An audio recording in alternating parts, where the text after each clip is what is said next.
네, 반갑습니다. 자, 오늘은 식품주 오랜만에 가지고 왔습니다. 제가 이전에 삼양식품 좀 강조를 많이 드렸었죠. 삼양식품과 농심 체크 드리면서 요거는 아직 먹을 자리 많이 남아 있기 때문에 충분히 가져가 볼 만하다라고 말씀을 좀 드리면서 챙겨드린 이력이 있는데, 오늘은 삼양식품 농심 말고 자, 풀무원 한번 말씀드리려고 합니다.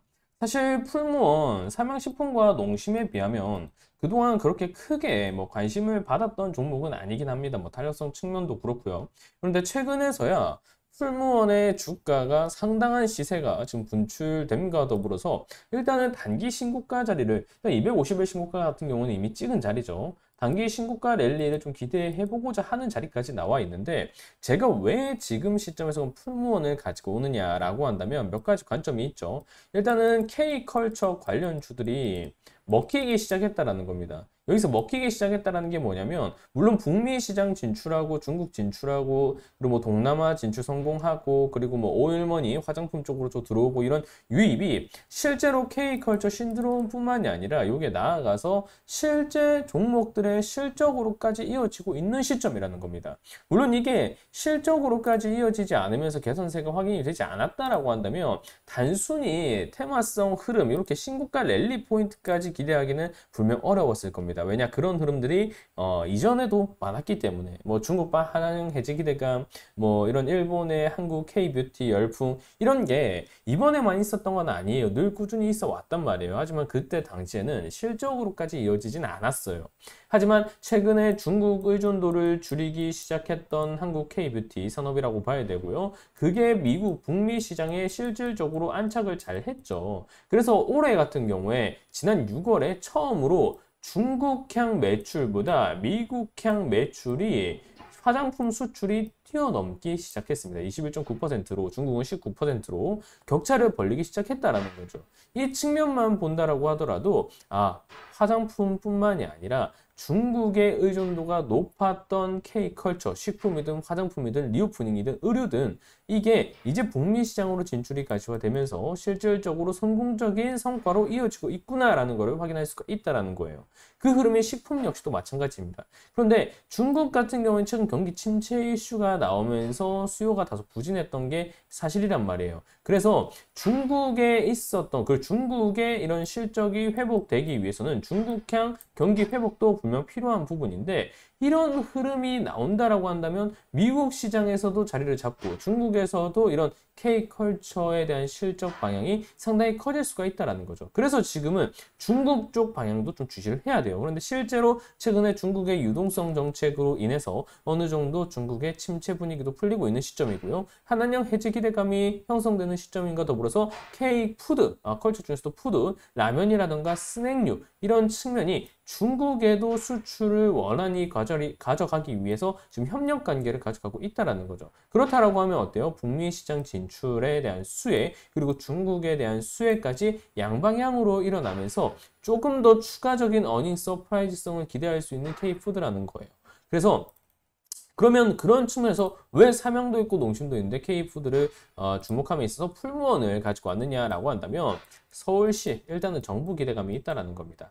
네, 서울라면이 5개월 만에 100만 봉 해외도 공략한다라는 거죠. 그동안에는 서울라면 사실 가격적인 측면으로 인해서 내수 소비의 포인트가 많이 맞춰져 있던 그런 식품이긴 합니다. 지금 보면 그런데 최근에 라면이 어찌되었든 뭐 삼양식품 이런 불닭볶음면발 상당한 좀 이슈를 보이고 있죠. 그래서 이런 측면에 맞춰서 이런 측면에 맞춰서 그리고 K푸드에 대한 수출 열기를 올리고 있는 정부 정책성이라는 측면을 고려했을 때 지금 보면 7월 미국 10월 이후로 전 세계로 국내 내수 시장에 국한되었던 서울 라면이 이제는 해외 수출 판로를 열기 시작한다라는 거죠. 물론 뭐 서울 라면, 서울 짜장 이게 맛이라던가 이런 해외 입맛을 얼마나 사로잡을지는 모르겠어요. 하지만 확실한 건 내수 소비에 국한되어 있던 게 이제는 해외로 해외 수출 판로가 열릴 수 있는 기회가 형성이 되었다라는 거고 실제로 일단 서울 타이틀을 달고 있기 때문에 정부에서도 이 포인트를 밀어줄 수밖에 없습니다.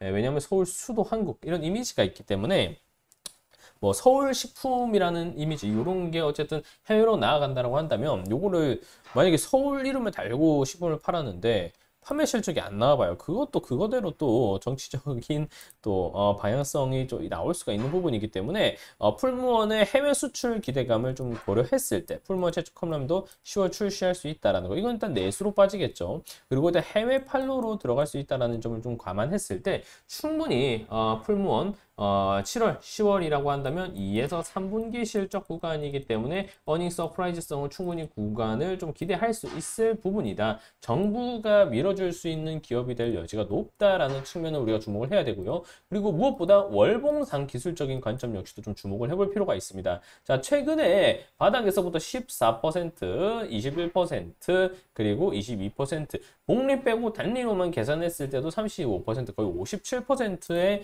주가 상승이 3개월 동안 나와 주었죠. 그런데 이렇게 나와 주면서 지금 어떤 구간까지 위치가 해 왔느냐라고 한다면 하방 박스를 뚫어낸 자리가 지금 나와 주었다라는 겁니다. 지금 보면 88,000원, 18,000원이 지금 돌파가 되면서 앞선 매물대 구간을 이제 박스 상단 구간을 돌파를 해주면서 지지로 잡아주는 구간이 나오고 있다라는 거죠. 그럼 이 구간 잡아주면 어때요?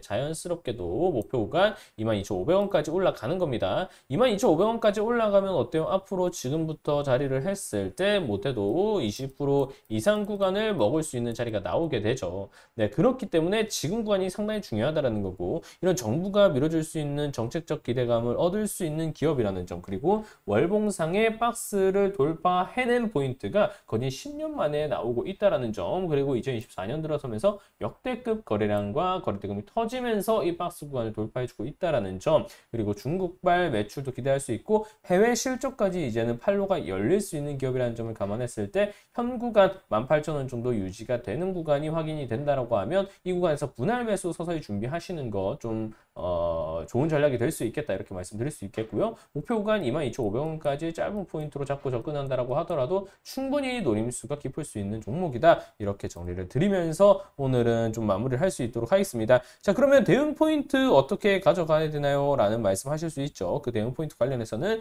영상 설명란과 고정 댓글에 있는 텔레그램 링크 채널 통해서 제가 더 세밀하게 잡아드리고 있으니까 편하게 들어오셔서 확인을 하시면 되겠습니다. 자, 오늘 영상은 그럼 여기서 마무리할 수 있도록 하겠습니다. 영상이 도움이 되셨다면 좋아요와 구독 꼭 눌러주시고요. 영상 설명란에 달아드리고 있는 링크 통해서 많은 도움 또 무료로 진행되고 있으니까 받으시길 바라겠습니다. 감사합니다.